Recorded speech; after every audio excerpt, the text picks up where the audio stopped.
né, o Hardy era um matemático, né, britânico, e o Weinberg era um médico, e eles, né, trabalhando sozinho entre eles, né, cada um nos suas respectivas áreas, eles conseguiram determinar, chegar na mesma conclusão.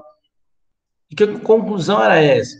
Então, eles chegaram à conclusão de que uma população, se ela estiver em acasalamento ao acaso, ou seja, imagine uma população fechada, onde todos os indivíduos se acasalam entre si. Então, se essa população se acasala entre si, né, se não ocorrer migração, mutação e nem seleção, se essas três coisas não acontecerem, as frequências gênicas e genotípicas dessa população tendem a se manter sempre constantes e vão ficar constantes o resto da vida, a não ser que haja uma dessas três coisas: mutação, migração e seleção, tá? Então, se a gente imaginar bem, quando a gente está trabalhando com populações, por exemplo, de animais, né, no caso, animais de produção, o que mais a gente faz é tentar quebrar essa frequência gênica. Por que que a gente tenta quebrar essa frequência gênica? Porque eu quero alterar essa frequência para melhorar essa frequência de genes que eu tenho interesse, que eu fixe na população, e diminuir aqueles genes que eu não tenho interesse que fiquem na população. Por exemplo, pode ser um gene deletério, né? Um gene deletério, pode ser um gene de baixa produção, né? Baixa produtividade. Então, esse é o nosso objetivo, tá? Então, por exemplo, quando a gente está fazendo seleção, e a gente faz seleção nessas populações, a ideia nossa é exatamente quebrar essa história aí do equilíbrio, né? A gente quer que essas populações entrem em desequilíbrio de Hardy-Weinberg, justamente pensando na possibilidade de esses genes não estarem sempre com as mesmas frequências. A mesma coisa a gente faz quando a gente faz migração, e a gente faz muita migração, né? Deixa eu dar um exemplo para vocês. Quando você compra um animal de uma outra propriedade e leva para a sua fazenda, você está fazendo migração, concorda? Quando você compra, por exemplo, sêmen de um touro e insemina nas suas vacas, você está fazendo migração. Você não tem o touro, mas você está trazendo genes de outras fazendas para o seu rebanho, né? Por exemplo. Então, você está fazendo um tipo de migração, né? Então, a todo momento, o melhorista, ele está tentando causar esse desequilíbrio, né? A única coisa que a gente não tem muito controle de fazer, a gente não faz muito em animais, é a história da mutação, né? Nós não temos muito interesse em fazer mutação, principalmente em animais, porque as mutações em animais, elas podem não dar os resultados tão esperados que a gente imagina. Mas em plantas, quem trabalha com planta, por exemplo, faz mutação. A gente faz. Existem algumas técnicas para você fazer mutação nas plantas, tá certo? Então, por exemplo, tem a técnica do bombardeamento, que você pode bombardear, por exemplo, uma determinada estrutura ou tecido com por exemplo, um mineral, uma coisa assim, né?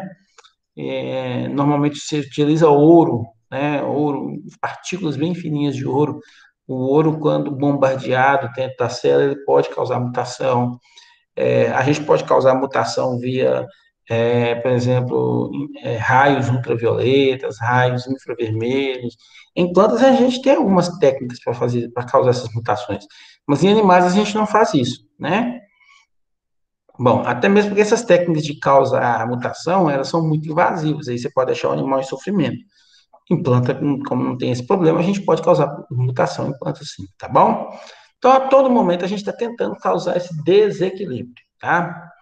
Bom, então, o que que acontece? Quando eu tenho, né, uma população e eu considero que essa população está em equilíbrio de Hardy-Weinberg, significa que, se eu fizer os cálculos e obter a frequência gênica e genotípica daquela população e a frequência gênica e genotípica da população seguinte, ou seja, da população gerada pela essa população inicial, se essas frequências forem iguais, eu afirmo que essa população está em equilíbrio.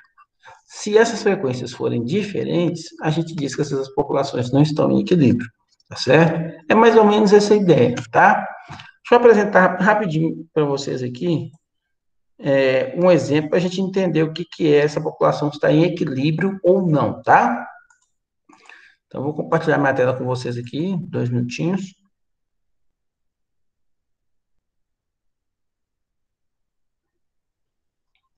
Acredito que agora vocês já estejam vendo minha tela, né? Se alguém não estiver vendo minha tela, dá um grito aí que a gente para aqui e tenta fazer de novo, tá? Só um minuto.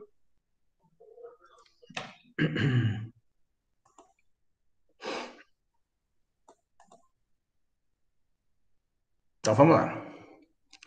Bom, então, nós dividimos aqui em 3 partes. A primeira parte a gente vai falar sobre os fundamentos do equilíbrio de Harvey-Weinberg, né?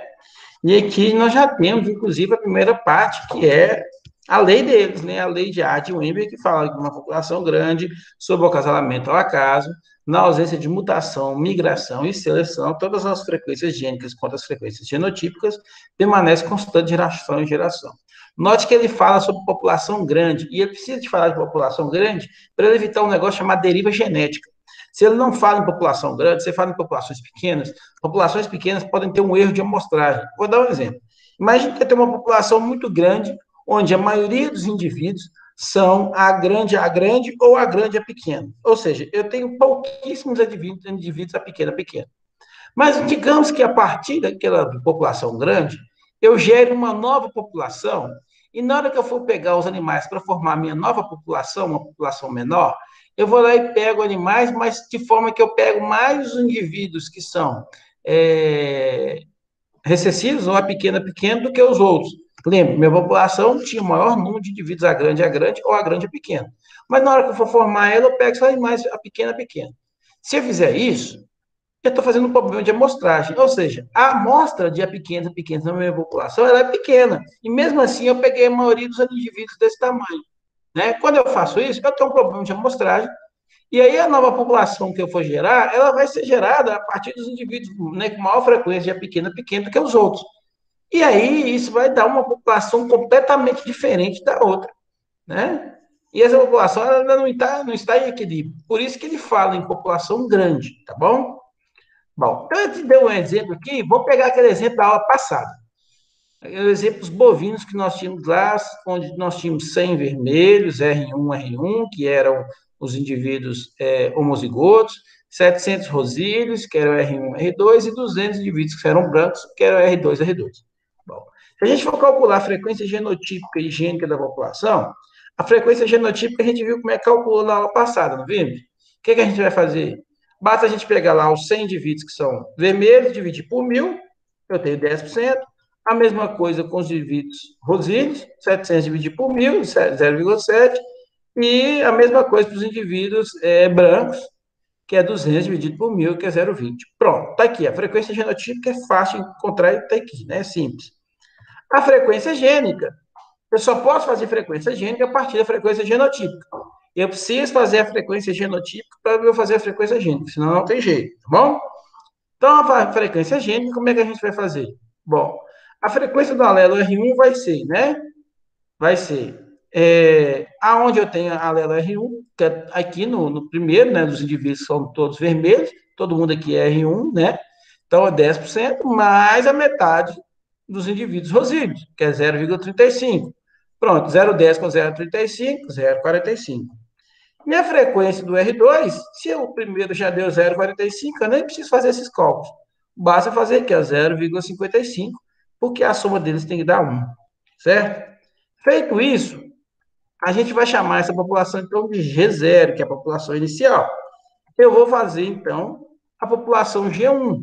Como é que a gente vai calcular a população G1? A gente vai tirar a população G1 a partir da G0, cruzando esses alelos aqui que a gente tem. Então, na verdade, quando a gente fala nesse cruzamento, a gente está observando quais são as probabilidades que esses alelos têm de se encontrarem, de formar uma nova população, certo?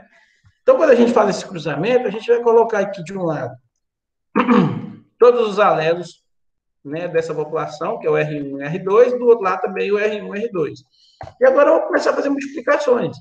Quando esse alelo R1 encontrar com esse outro alelo R1, Eu vou multiplicar 0,45 vezes 0,45, pronto, 0,2025.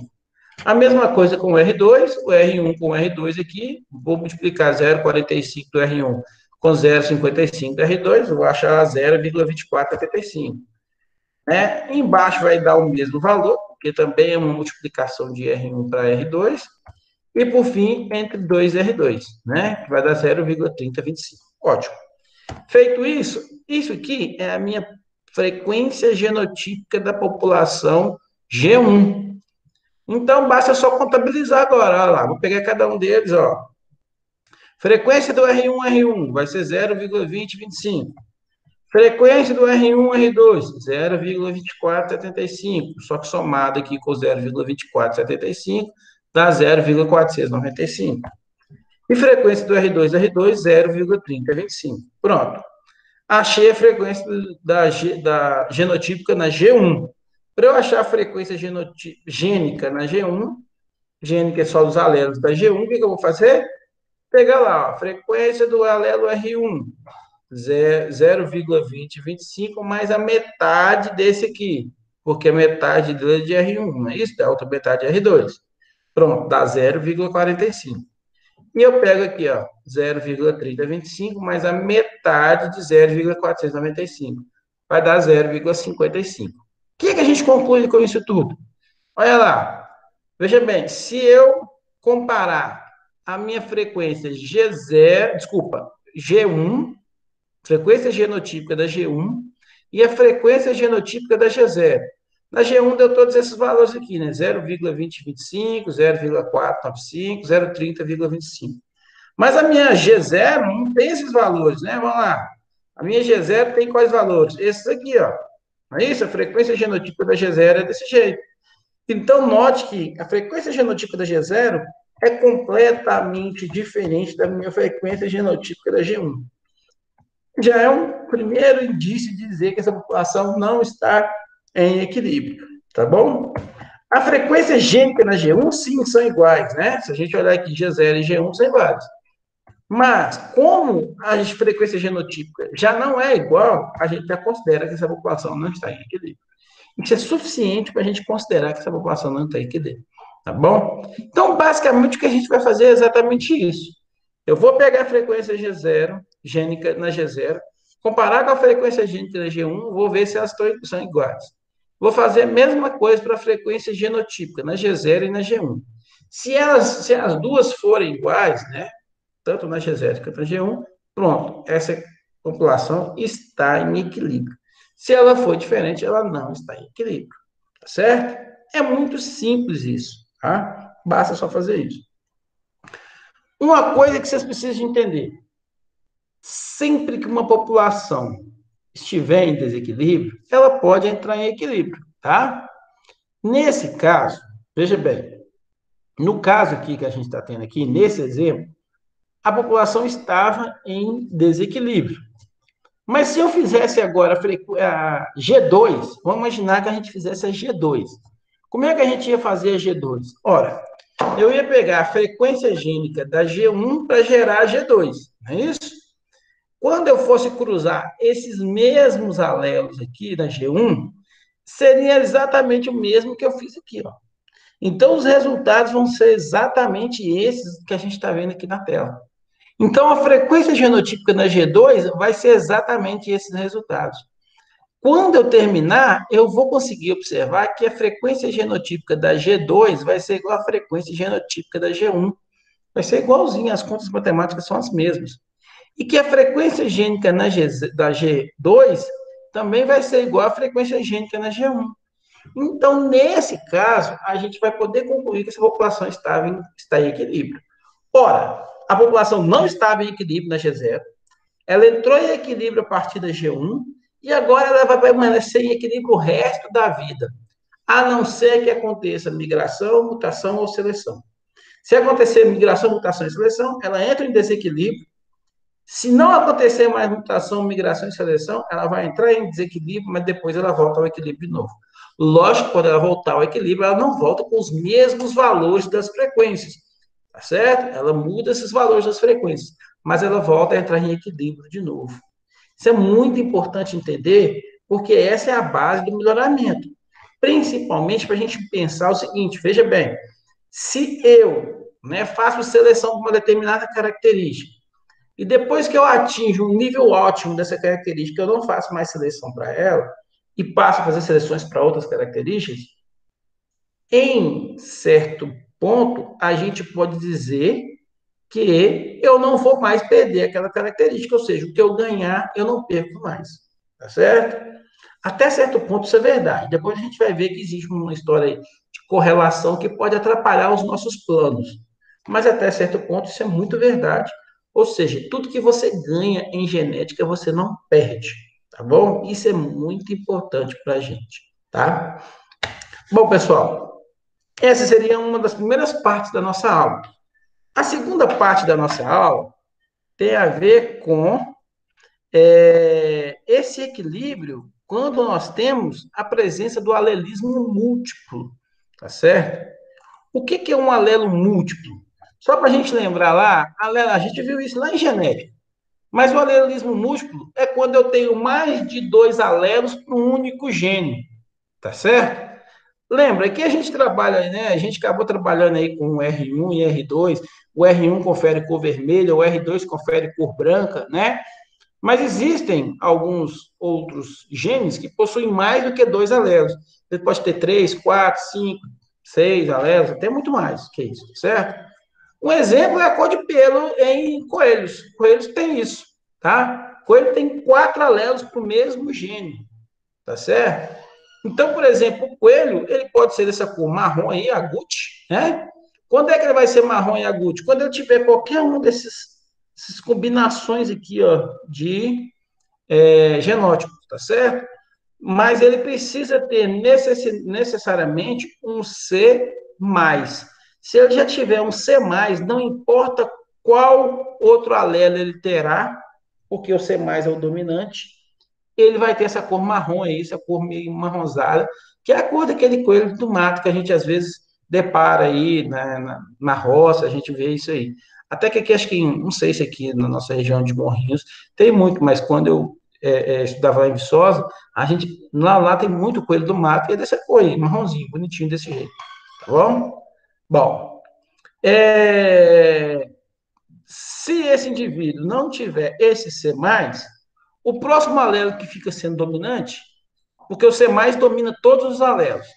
O segundo alelo que domina os demais é o alelo que confere a cor chinchila, que é essa cor cinza. Lembre, chinchila é um nome de um animal, existe um animalzinho, um roedor, chamado chinchila, mas esse aqui chama-se cor chinchila, tá bom? Não confunda com o animal chinchila. Então, o chinchila, ele precisa ter esse CH aí, tá certo? Só dele ter esse CH, desde que não tenha mais o C+, todos os outros locos, ou, desculpa, todos os outros alelos vão conferir a cor chinchila, tá certo? Só não vai conferir a cor chinchila se aparecer o C+, aí, certo? Bom, além disso, existe um outro alelo que está relacionado com a cor Himalaia. Esse Himalaia, ele confere ao animal a cor toda branca. Entretanto, em algumas épocas do ano, nem todo, nem é sempre assim, tá bom? Mas em algumas épocas do ano, quando o animal está passando por frio, as extremidades dele ficam enegrecidas. Ele possui, né, esse alelo, ele permite uma maior produção de melanina, principalmente nas orelhas, no focinho, na ponta da cauda e na ponta das patas, que são regiões naturalmente mais frias. A ideia seria o animal ter essas cores preto para ele absorver mais energia do sol e ele se aquecer um pouco melhor nessas regiões mais frias, tá bom? Então, esse malaio, ele tem só um H, tá certo? Se não, na presença do CH ou do C+, ele é recessivo. Mas quando ele está sozinho ou quando ele está com o albino, ele é dominante, tá certo? E, por fim, um indivíduo que é albino, que é aquele que só tem o C pequeno, C pequeno. Então, isso aí é um exemplo de alelismo múltiplo. E o que a gente vai ver no alelismo múltiplo? Que mesmo que eu tenha alelismo múltiplo, o equilíbrio de A de Weinberg também acontece em uma geração de acasalamento ao acaso. Então, a gente deu um exemplo aqui, podia ser vários exemplos, mas o exemplo que a gente deu aqui foi um exemplo de fator miogênico, né, o MIF5. Esse fator miogênico está relacionado ao crescimento muscular em suínos, não só em suínos, mas nós temos, os humanos têm esse fator miogênico aí, tá bom? Ratos também tem, tá certo? O indivíduo pode ser normal, se ele tiver o alelo A1, tá? O alelo A2 indica deleção, tá? Que seria a deleção desse fator miogênico. Aí a gente acaba criando mais carne na carcaça, tá certo? Existe, um animal cria mais carne na carcaça. E o alelo A3, que é a inserção, que ele insere mais gordura na carcaça, tá certo? Então, vamos imaginar aí uma população de suínos, onde nós temos, né?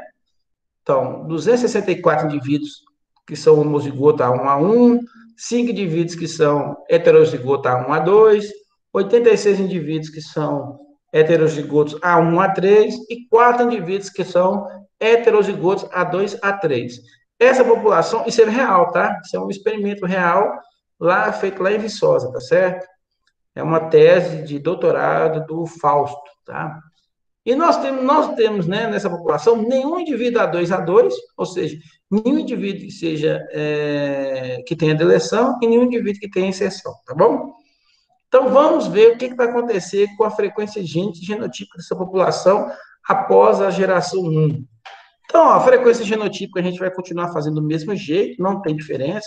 Vou lá pegar lá a frequência do A1, basta pegar 264 dividir pelo total, que é 359. Frequência do alelo do indivíduo A1, A2. Basta pegar lá os 5 dividido por 359. E eu vou fazer isso para cada um deles, é muito simples. Lógico que aqueles que tiverem zero, eu vou dividir 0 por 359, vai dar zero, né? Bom, a frequência gênica, nesse sentido, como que ela vai ser? A frequência do alelo A1 é um pouquinho diferente do que a gente viu lá, mas a ideia é a mesma.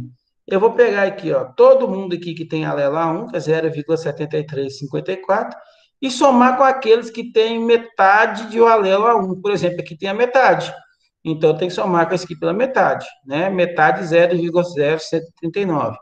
Aqui também eu tenho metade, então eu tenho que somar com a metade de 0,2396. Se eu fizer isso, eu vou achar essa frequência aí, ó, 0,8622.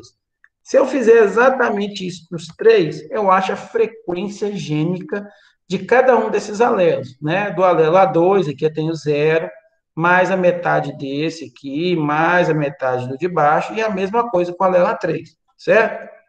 Feito isso, a gente precisa de lembrar que essa também é uma geração G0, e agora a gente vai calcular a geração G1 a partir da G0, fazendo aquele cruzamento. A diferença é só essa, que nós vamos fazer esse cruzamento aqui, ó, certo? Bom, quando a gente fizer esse cruzamento, o que a gente vai ter? Olha, se eu fizer o cruzamento a partir desses valores aqui, um pouco mais trabalhoso, mas a gente consegue fazer. Vai ser o A1 com A1, se eu multiplicar 0,8622 vezes 0,8622, vou achar esse valor aqui. A1 com A2, vou fazer exatamente isso, 0,8622 vezes 0,0125. E vou fazendo cada um desses valores aqui, tá certo? Bom, no final, minha frequência genotípica está aqui, ó. Só contabilizar esses valores aí, ó. É só começar a contar, ó. A1 está aqui, ó, 0,7433. A1, A2, somar esse aqui com esse aqui. A1, A3, é somar esse com esse de cá. O A2, A2, está aqui. O A2, A3, basta somar esse com esse de cá. E o A3, A3, basta somar esse de cá. Certo? É muito simples isso, muito fácil. É só manipulação matemática. Não tem nada aqui diferente aqui para a gente se assustar, não. Quando eu faço a frequência gênica da G1, igual eu fiz lá, né? Ou seja, eu vou pegar todos que têm A1. Então, eu vou pegar esse, metade do de baixo e metade do terceiro. Vai achar quanto? 0,8622. Note que é o mesmo valor de cá, né? Da frequência gênica da G0. E vou fazer isso para todos eles, por A2 e por A3 aqui. Quando eu fizer isso, o que a gente vai perceber? De novo, frequência genotípica da G0 não é igual à frequência genotípica da G1. Tanto não é igual que eu volto lá para vocês verem que ela é diferente. Olha lá os valores, ó. 0,7354, 0,0139, 0,2396. Então, ela é completamente diferente. Né? Deu aproximado, mas não deu igual. Mas a frequência gênica foi igual. Aí, o que a gente conclui? Essa população também não está em equilíbrio de Arden-Weinberg. Mas, se eu fizer essa frequência gênica na G1, né, e para obter a G2, a partir da frequência gênica na G1, eu vou usar exatamente esses valores aqui. Quando eu fizer esse cruzamento, ele vai ser exatamente essas mesmas contas que a gente tem aqui, e aí sim a população estará em equilíbrio. Ou seja, era uma população que não estava em equilíbrio na G0, entrou em equilíbrio na G1 e vai permanecer em equilíbrio na G2. Se eu fizer a geração 3 vai dar igual, a geração 4 vai dar igual, e assim vai. Só vai entrar em desequilíbrio se houver mutação, migração ou seleção. Certinho? Bom, por fim, pessoal, basta a gente ter essa mesma noção, rapidinho aqui, deixa eu apresentar para vocês, quando eu estiver trabalhando com um outro grupo de genes, que são os genes ligados ao sexo. A gente vai lembrar lá da nossa genética. Gene ligado ao sexo é aquele que está na região do cromossomo X, que é não homólogo ao cromossomo Y. Lembra que o cromossomo X e o cromossomo Y são parecidos? Existe uma região do X que existem os mesmos genes que tem no Y, mas tem uma região deles que é completamente diferente. No Y tem características aqui que são exclusivamente de meninos, tá certo? E no X tem características que às vezes são exclusivas de meninas, né? E aí, quando a gente é homem, o Y vai e acaba inibindo ele, tá? Esse alelo, tá certo? Mas nós temos algumas características aqui que são comuns, né? Aos homens e às mulheres. Um exemplo, quer ver um exemplo? O gene que determina, por exemplo, o desenvolvimento das glândulas mamárias, está aqui no X. Nós, homens, tem também, nós temos essa desenvolvimento, né? Nós temos o desenvolvimento da glândula mamária. Só que nossa glândula mamária ela se desenvolve até um certo ponto, depois ela para. Por quê? Porque aqui no Y nós temos a produção de testosterona, que é exclusiva dos homens, e o gene né, que produz testosterona, a partir do momento que é produzida a testosterona inibe o crescimento dessas células mamárias aqui dos homens. E aí os homens não vão ter mais mama. Tá certo? Esse é só um exemplo. Bom? Bom, então é só para a gente lembrar disso. A gente lembra também que quando a gente chama, né, no caso das meninas, ela tem dois cromossomos X, é o XX, a gente chama isso de homogamético. O sexo homogamético é aquele que possui os dois cromossomos sexuais iguais, então nesse caso XX, e heterogamético, que tem a ver com, no caso dos mamíferos, os machos, porque ele tem um cromossomo X, um cromossomo Y. Nas aves se inverte, né? Nas aves, quem é homogamético são os machos. E as fêmeas é o sexo heterogamético. Certinho? Bom, o que a gente vai ver? A gente vai ver também que a frequência gênica e genotípica, né, no sexo homogamético, ou seja, nas mulheres, ela é igualzinho à primeira parte da aula que a gente viu aqui, ou seja, não muda, tá? Vai ser exatamente igual a um gene autossomal normal. O que vai ser diferente é exatamente a frequência gênica e genotípica nos machos. Porque quando os machos só têm um cromossomo X, ele só carrega um alelo, ele não carrega dois alelos. Esse é o grande problema. Então, todos os machos, nós homens, só carregamos um alelo quando esse alelo está aqui nessa região, né, não homóloga do cromossomo X. Então, tem várias características que a gente pode observar aí que estão lá nessa região, tá certo? Um exemplo é o gene da calvície, né? Tá lá na região do cromossomo homólogo X, tá certo? é um bom exemplo disso aí, tá? Mas como a gente está pensando aqui na parte de melhoramento animal, né? A gente pode pensar isso aí, por exemplo, em plumagens de galo, de galinhas, que também estão nessas cromossomos aí, tá? Eu não quis entrar em detalhe por alguma determinada característica, a gente só deu um exemplo hipotético aqui e eu disse o seguinte, veja bem, considere uma população inicial cujas fêmeas são, tá? Metade das fêmeas são XA grande, XA grande.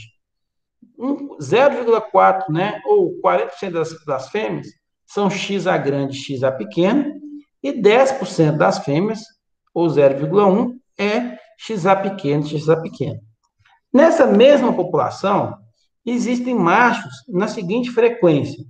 Olha lá, 0,4% ou 40% dos machos são XA grande Y, por isso que eu estou dizendo que os machos só têm um cromossomo, só carregam um alelo, né? Porque ele só tem um cromossomo X, e 0,6 XA pequeno Y. Ele quer saber se a população está em equilíbrio ou não, né? Bom, para a gente saber se essa população está em equilíbrio ou não, o que, é que a gente precisa fazer? Frequência primeiro genotípica da G0. Só que aqui a gente vai dividir de machos e fêmeas. A frequência genotípica de fêmeas, como é que eu vou obter? Ora, está aqui, né? Frequência do XA grande, 0,5. Frequência do XA grande, XA pequeno, 0,4. Está aqui no texto. Frequência do XA pequeno, XA pequeno, 0,1. Posso calcular a partir daqui a frequência gênica da G0. Ou seja, frequência do XA grande é o 0,5 mais a metade do heterozigoto, 0,7. Frequência do alelo XA pequeno é o 0,1 mais a metade do 0,4, 0,3. Pronto, então tá aqui, ó, a frequência gênica e genotípica das meninas. Nos meninos, a frequência gênica e genotípica, ela vai ser junta. Por quê? Porque eu só tenho um alelo. Então, vai ser a frequência do XA grande, que vale 0,4, e a frequência do XA pequeno, que vale 0,6. Pronto, não tem mais o que fazer. Então, essa aqui vai ser a minha frequência G0, e agora eu vou obter G1, né? A partir desses valores que a gente acabou de achar aqui, que é a frequência gênica da G0 e a frequência das meninas e a frequência gênica da G0 dos meninos.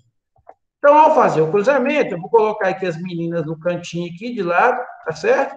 0,7 XA grande, 0,3 XA pequeno, e eu vou colocar os meninos cá em cima. 0,4 XA grande, 0,6 XA pequeno. Quando eu efetuar esses cruzamentos, olha lá, ó, o que vai acontecer? Eu só vou ter a frequência das fêmeas aqui, ó, não está aparecendo macho, certo? Então, olha lá, a frequência genotípica G1 das fêmeas, a frequência do XA grande, 0,28. A frequência do XA grande, XA pequeno, eu vou somar esse com esse, 0,54. E a frequência do XA pequeno, 0,18. A frequência gênica eu vou obter desses caras aqui.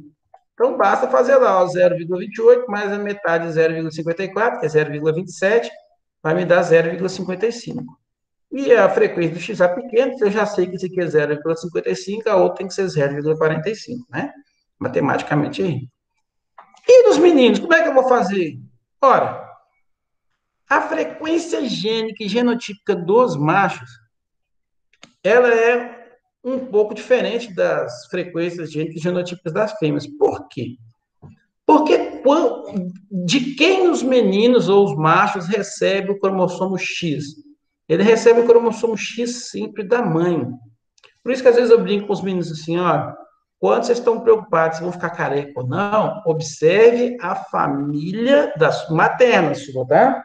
Sua família materna. Por quê? Porque quem carrega o cromossomo X e o danado da calvície está lá no cromossomo X, são as mães. E as mães é que transmitem o cromossomo X para os filhos, né? O pai ele transmite o cromossomo Y. Então, toda vez que você, né, os meninos, eles sempre vão receber o cromossomo X da mãe. Então, a frequência gênica e genotípica dos machos vai ser igual à frequência gênica das fêmeas da geração anterior. Ou seja, a frequência gênica da geração anterior não era 0,7 das meninas, né? 0,7 e 0,3. Então, a frequência dos machos vai ser 0,7 e 0,3. Vai ser exatamente igual à frequência gênica das fêmeas da geração anterior. Certo? Então, por esse motivo, isso aqui é só um detalhezinho. E agora que eu tenho a frequência genotípica das fêmeas e a frequência gênica das fêmeas, note que a frequência gênica das fêmeas totalmente diferente, né, da G0 e da G1. A frequência genotípica também não é igual, se vocês olharem lá depois, vocês vão ver que não é igual. A frequência gênica e genotípica dos machos também não é igual. A gente conclui que essa população não está em equilíbrio. E eu digo mais, essa população, ela dificilmente entra em equilíbrio numa geração de casamento pela casa. Ela entra, mas ela vai demorar um pouco mais a entrar em equilíbrio. Por quê? Justamente por causa desse detalhe, que a frequência gênica dos machos vai ser igual à frequência gênica das fêmeas da geração anterior, tá certo? Porque ela sempre vai ficar oscilando, até que essas frequências elas permaneçam constantes, e aí ela passa a não ter mais essa diferença. Então, diferente do alelismo múltiplo, diferente quando eu tenho só um loco com dois alelos, ela não entra em equilíbrio com uma geração de acasalamento para casa. Ela leva um pouco mais de tempo para isso. Tá certo? Pessoal, o que eu tinha para falar com vocês é isso. De novo, nas nossas aulas aqui, eu falo mais coisas do que não está nos videozinhos. Os videozinhos eu tenho uma explicação lá, eu não quero que ele seja muito longo, então eu acabo sendo um pouco mais resumido. E aí eu deixo para falar particularidades aqui na nossa aula, no momento síncrono. Então, você vai completar no seu conhecimento quando você tiver acesso às suas aulas lá, tá certo? Lá com os videozinhos. Alguém tem alguma dúvida, ou queira tirar alguma coisa, não entendeu alguma parte e quer que eu explique novamente? Eu acho que eu boiei no início. Não tem a genotípica da G0, não? Ou tem? Tem, toda vez a gente calculou a frequência genotípica da G0. Você fala logo no inicinho? É, eu acho que eu boiei aí. Tem, aqui, ó. Deixa eu te mostrar lá que nós temos sim, quer ver? Aqui, ó. Vamos voltar lá que você vai ver aqui, ó.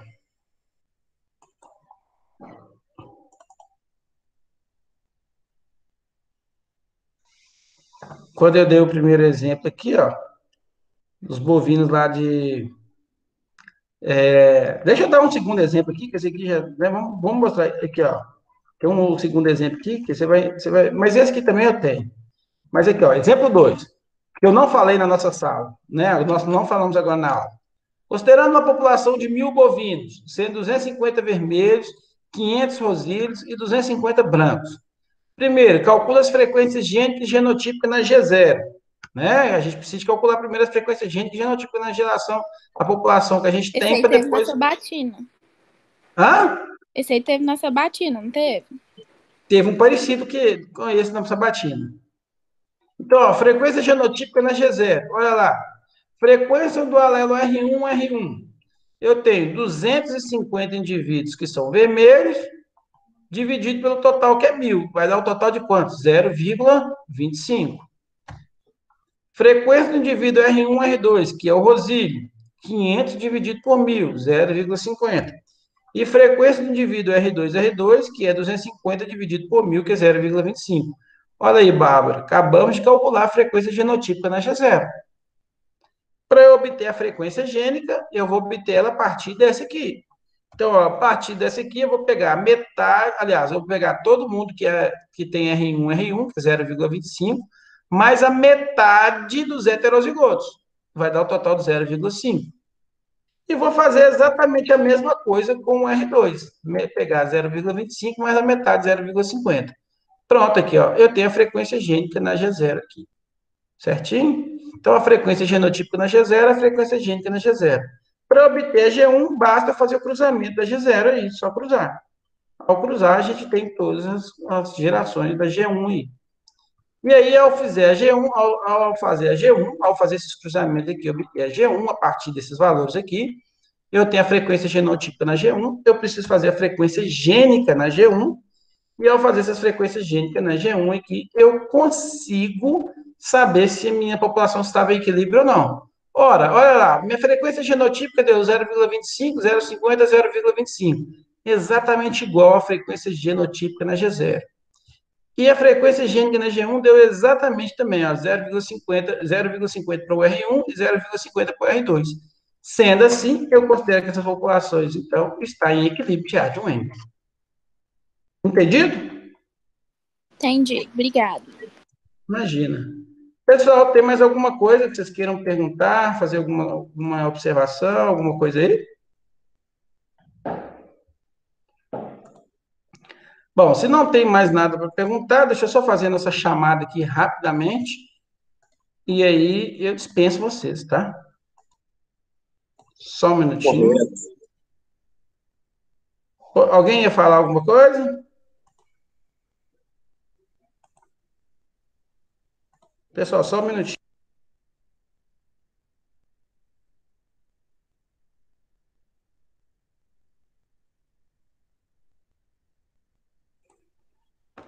Então, só para pedir minha esposa para atender a campanha ali. Então, vamos só fazer aqui. Opa, deixa eu voltar. Controle de frequência. Então, a nossa aula de hoje é a aula do dia 20/11. Nós temos, então, nós estamos falando na aula de hoje, né? O capítulo 1, que é genética de populações.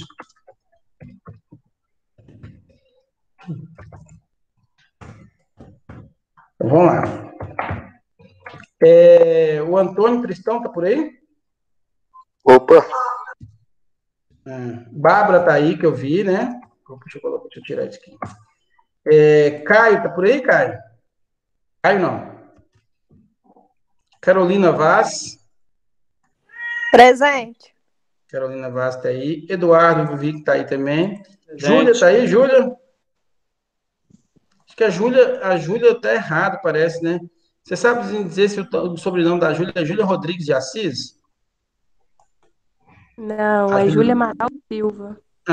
Tem que olhar essa Júlia aqui, porque essa menina é meio doidona, né? Ela não pode fazer essa disciplina aqui ainda não. Pedir para tirar.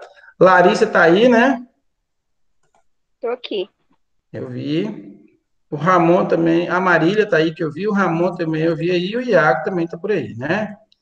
Pessoal, então só o mesmo Caio que não apareceu, né?